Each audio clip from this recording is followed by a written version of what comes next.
साथियों नमस्कार। राहुल गांधी ने जेएनजी के साथ मिलकर के अनेक शहरों में छात्रों की गूंज नामक जो प्रोग्राम किया, हर जगह धमाका किया। कल यानी 22 अगस्त को पुणे में यह कार्यक्रम किया गया, जिसमें सिर्फ छात्राओं को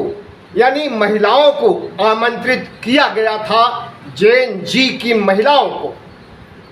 1997 से लेकर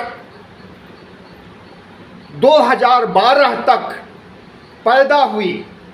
जेएनजी की पीढ़ी को संबोधित करते हुए राहुल गांधी ने कहा कि समाज में महिलाओं के जो दोगलापन है, या यूं कहो कि जो दोयम दर्जे का जगह दिया गया है, उसकी वजह मनुस्मृति है। मनुस्मृति पर प्रहार करने से एक साथ आरएसएस, भारतीय जनता पार्टी और पूरा भगवा गैंग, यहाँ तक कि शंकराचार्य, महामंडलेश्वर तक सब बौखला गए हैं राहुल गांधी के कल की स्पीच से। राहुल गांधी ने जिस तरह से मनुस्मृति को लताड़ा है, जिस तरह से बाबा साहब ने कभी मनुस्मृति को जलाया था, उसी तर्ज पर चल करके अगर राहुल गांधी ने मनुस्मृति के जरिए ब्राह्मणवाद पर, आरएसएस पर, बीजेपी पर, भगवा गैंग पर प्रहार किया है, तो यह स्वागत योग्य है। मनुस्मृति से न सिर्फ महिलाएं पीड़ित हैं, दोयम दर्जे का इंसान साबित की गई हैं, उनका हक और अधिकार छीना गया है, बल्कि इस श्रेणी में ओबीसी, एससी, एसटी भी आते हैं। उन्हें भी मनुस्मृति ने सैकड़ों वर्षों तक गुलाम बनाए रखा। वर्ण व्यवस्था के जरिए, वर्ण व्यवस्था में बांटकर, जिस तरह से जातियों में बांट करके मनु ने मनुस्मृति लिखा है, उसका समर्थन अगर आज के युग में कोई पार्टी जैसे भारतीय जनता पार्टी, कोई संगठन जैसे आरएसएस और शंकराचार्य जैसे पदवी पर बैठे हिंदुओं के महान प्रचारक, या यूं कहें महान धर्मवेत्ता अगर बौखलाए हैं, तो राहुल गांधी को चाहिए कि इस पर ध्यान न दें, बल्कि अपने मिशन की तरफ आगे बढ़ते जाएं और ओबीसी, एससी, एसटी और महिलाओं के हक की लड़ाई को बीच में न छोड़े। राहुल गांधी ने जिस तरह से जेएनजी को लेकर के पूरे देश में आंदोलन खड़ा कर रखा है, उससे नरेंद्र मोदी की नींद हराम है। कोटा से शुरू हुआ जेएनजी के साथ राहुल गांधी का कार्यक्रम,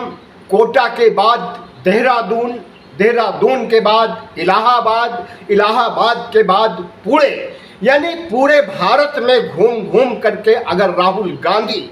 जेएनजी को साध रहे हैं और लगभग 50% जनसंख्या को संबोधित कर रहे हैं, तो यह संबोधन न सिर्फ जेएनजी के लिए है, बल्कि सोशल मीडिया के जरिए, यूट्यूब चैनल और वैकल्पिक मीडिया के जरिए, गोदी मीडिया तो दिखाएगा नहीं,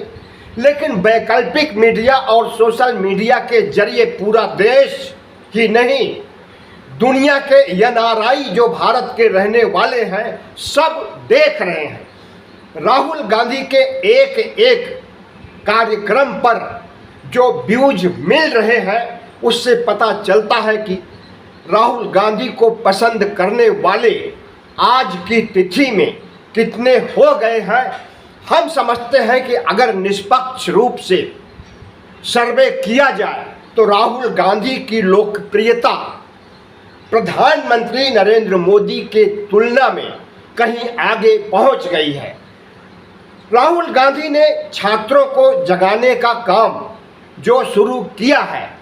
पूरा इंडिया गठबंधन और विपक्ष उनके साथ है। विपक्ष को तो भोथरा कर दिया है। अमित शाह ने तोड़ तोड़ करके सांसदों विधायकों को खरीद करके और संवैधानिक संस्थाओं का भी कुछ ऐसा ही हाल कर दिया है। लेकिन अब जब युवा जमीन पर आ गए हैं, सोशल मीडिया से उठकर जमीन पर आ गए हैं और वह पूरे देश में राहुल गांधी के पक्ष में जनमत संग्रह कर रहे हैं या राहुल गांधी का पलड़ा भारी कर रहे हैं, तो यह स्वागत योग्य है। प्रधानमंत्री नरेंद्र मोदी, अमित शाह, मोहन भागवत की बौखलाहट, परेशानी समझी जा सकती है कि राहुल गांधी जिस तरह से इस देश में ओबीसी, एससी, एसटी के लिए लड़ रहे हैं और जिस तरह से महिलाओं के लिए भी, जिसे 50% आबादी मानी जाती है, महिलाओं के लिए भी राहुल गांधी बगैर किसी संगठन, बगैर किसी पार्टी का ख्याल किए बगैर अगर वह मनुस्मृति में लिखे गए कुछ श्लोकों को गलत ठहरा रहे हैं और पूरा मनुस्मृति का खुलासा कर रहे हैं, तो हम समझ रहे हैं कि अच्छा काम कर रहे हैं। जो काम बाबा साहब ने किया उसी को आगे बढ़ा रहे हैं। धन्यवाद। वीडियो अच्छा लगा हो तो चैनल को सब्सक्राइब कीजिए, लाइक कीजिए और शेयर कीजिए।